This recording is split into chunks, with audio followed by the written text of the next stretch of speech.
تو اگر ایک آدمی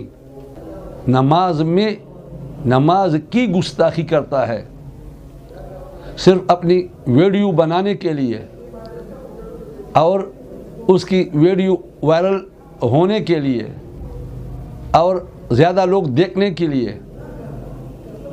تو ایسا آدمی کون سے صفوں میں وہ کھڑا ہوگا؟ کیونکہ نماز کو اس نے مذاق بنایا ہے۔ اگر کوئی آدمی مسواک کی اس لیے بے ادبی کر رہا ہے کہ یہ مسواک سنت ہے تو اس سے آدمی کافر ہو جاتا ہے، اور اگر ایک آدمی نماز کا اس انداز میں مذاق اڑا رہا ہے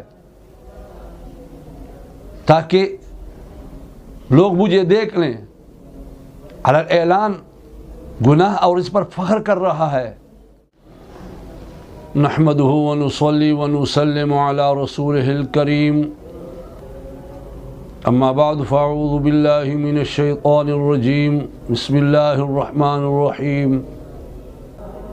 قد افلح المؤمنون الذین هم فی صلاتهم خاشعون، صدق اللہ العظیم۔ محترم و مکرم سامعین، السلام علیکم ورحمۃ اللہ وبرکاتہ۔ اللہ تبارک و تعالی نے مؤمنین یعنی مومنوں کی کامیابی کے کچھ اوصاف بتائے ہیں، اور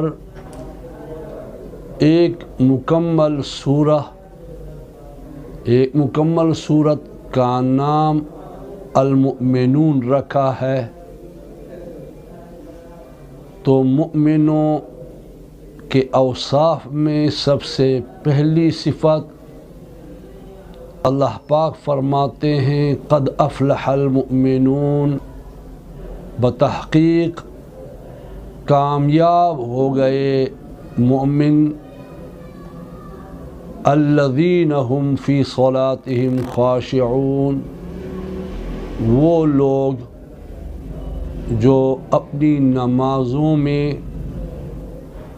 عاجزی کرتے ہیں، خشوع کرتے ہیں۔ ایک خشوع ظاہری ہے اور دوسرا باطنی۔ ظاہری خشوع یہ ہے کہ اپنے ہاتھوں کو بے جا